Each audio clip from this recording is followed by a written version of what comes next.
Hi, this is your Blackboard tutorial about using the link for your discussion forums as well as your cases.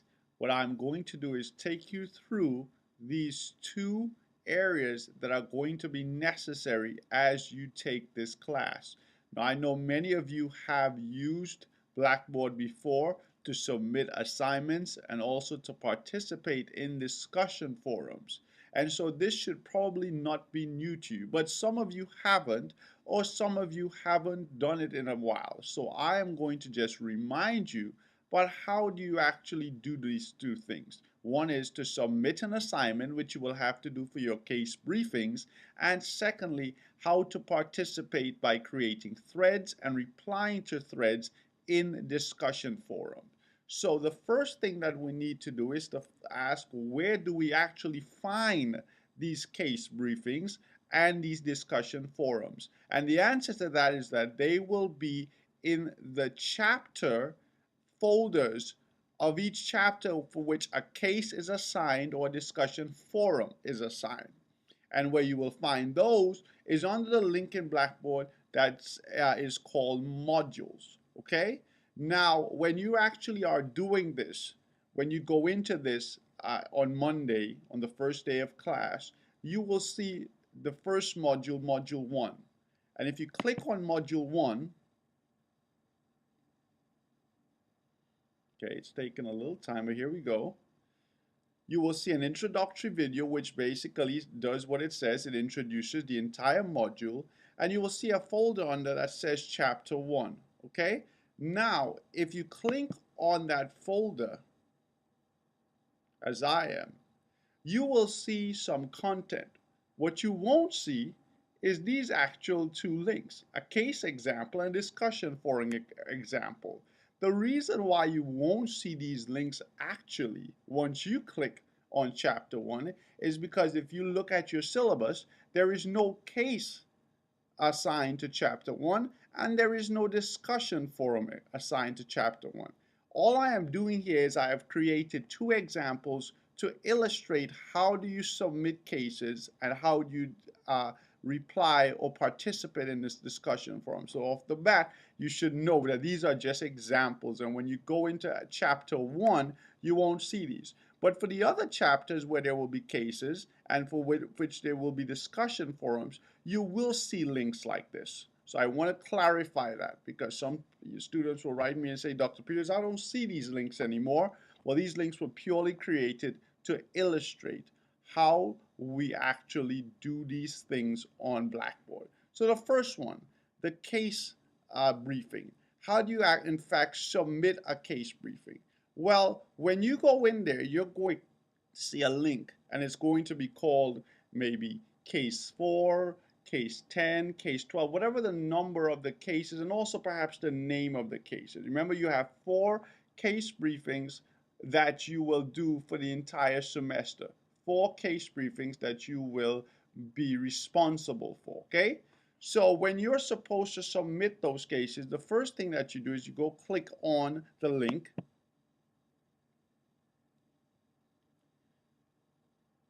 And it'll come up, it'll tell you what the name of the assignment is. It'll also give you some instructions. Normally my instructions are just simply to answer all the questions or the 4 questions associated with the case. That's really all you're doing. As I said, these cases are at the end of your textbook. They correspond to the chapters, and they give you most times 4 questions that are related to the very small case brief that you have that discusses a company. Okay? There might also be a due date. I didn't put a due date here, right? And the points possible. Now, as you go down, you will see a little box that says submission. Here you can actually place your submission. You can basically write whatever you want, the answers to the question. Or some students take advantage of this link here that says browse my computer. They create a Word document, let's say, with the answers to the case and their name, and they upload it by clicking browse my computer, choose the file, and they upload it. And then once you've done that, you click submit, and that saves your submission. So that's in essence how you submit your case to the case briefing. That's how you submit that actual assignment. And that's pretty much the same way or the same method that you're going to use for your final paper, because all your final paper is an actual assignment submission, a paper submission. You click on this, you click on that link. When that link is will be created for the final paper, you're going to click, you're going to be able to submit via a document. Browse my computer. As I said, for this particular assignment case briefing, you can actually write your answers right here in the submission part, and then you submit. It says the assignment is blank because obviously I did not put anything there. Yes, you will have something there, so that should not come up for you. Okay, and it says the assignment is complete. Now,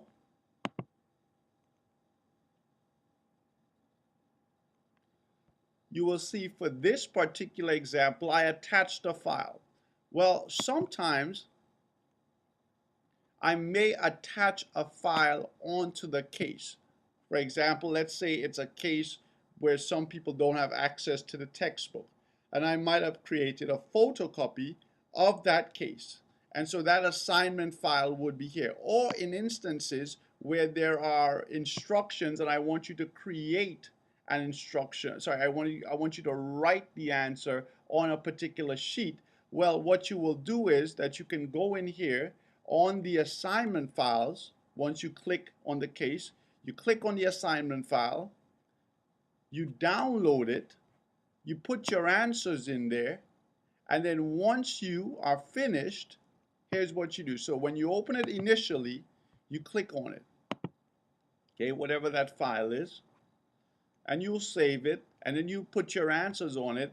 And then how do you submit it again? Well, when you go back into case example or the case, you don't click on this. You don't click on this. Some students go back and they say, oh, let me click this link. No, all this link is the hyperlink to the document that sometimes I might require you to download first, place your answers in, and then upload. Okay? No. If there is a file that I need you to download, you will download it first, you will fill your answers in, and then you will come back here, click on the case link again, and as you would do if there was no file to download, simply browse my computer, upload the file, and then submit.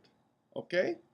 So, if there is no document attached to the case briefing, which probably there will not be, there will probably not be a reason to download a file from me in the case example, okay? But if there is, you must first download that file. You must then put your answers in that file and upload that file again by going back through the case link. Is that understood? Hopefully you will have a good idea how to do that. If not, please contact me. But it should be simple. Most times there will be no file attached, and therefore you will have to download nothing. So all you do is that you go into the case example, you submit either by writing your answer in the box or by writing it on a Word document and then browsing your computer, uploading it, and submitting it. Okay? And that's how you submit your case briefings. I will take this opportunity to remind you that the case briefings are due at midnight on the day for which they are indicated on the schedule. Okay? Now your quizzes and your discussion forums are due on the Friday at midnight of the module week. That last Friday, that last day of the module, the quizzes and the forums are due. But for your cases, they are due on the day indicated on the schedule by midnight. Okay? So hopefully this helped you in terms of how do you in fact submit a case briefing. The next thing I want to show you very quickly is how do you participate in a discussion forum. Of course, that's very, very important because for every chapter except for chapter 1, you have a discussion forum. And also to participate in our introduction forum, you have to create a thread, or I would say reply to a thread in that introduction forum. So it's important for you to know how to participate in a discussion forum. And again, your discussion forums are going to be found in the chapter folders for which there are discussions. Now again, I'm using chapter 1 as an example here.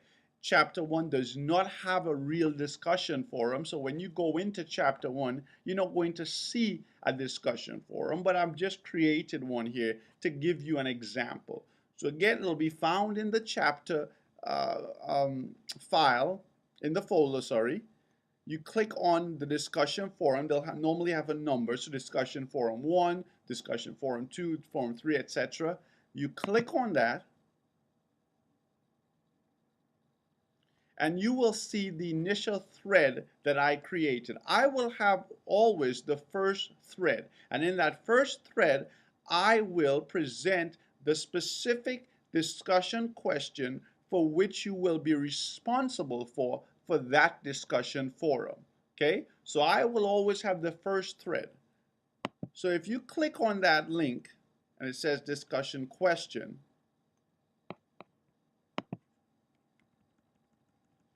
you will see the particular question that I'm asking you.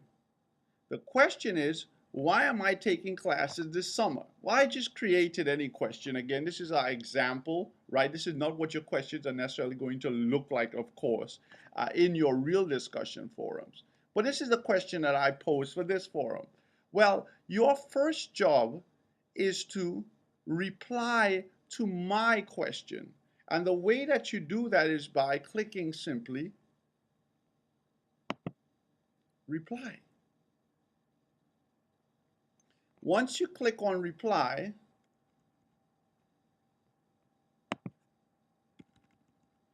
you can put your reply here. Let's say your reply would be, I want to graduate early. It's a good reason. I want to stay out of the sun. That might be another good reason. I want to graduate early.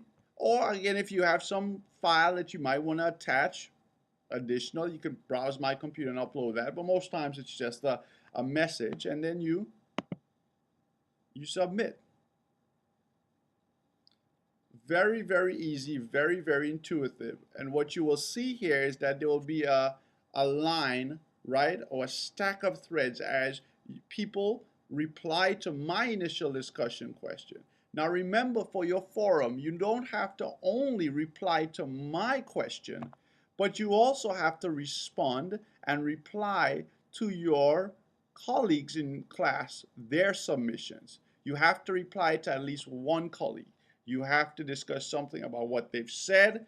You know, maybe you agree with it, something additional that you might want to contribute to their thread. But just beyond your initial reply to me, you must reply and respond to a colleague in class's submission or answer to my initial discussion question.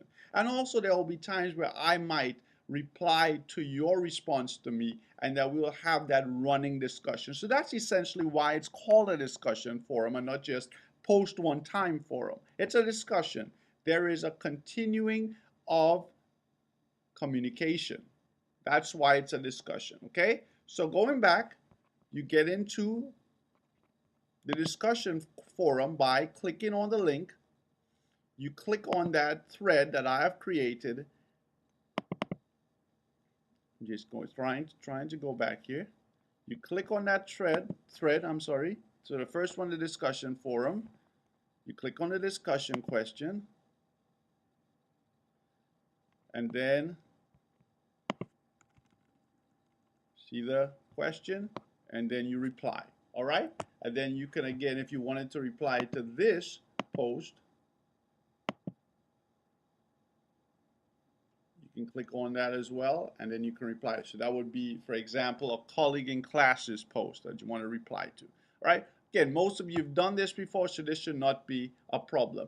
If you're still having any issues, you will see in the Blackboard assistance for the course, I have created I have indicated a link, a web link. And on that web link, there are many Blackboard tutorials and information that are going to be useful to help you. There's one again on discussion forums, and then there's one also on submitting your assignments, just like I just spoke about. Okay, so hopefully all of this information you will be able to navigate these two key areas for this course. All right, well, I hope this was useful, and I hope you can put it into practice. Take care. Bye-bye.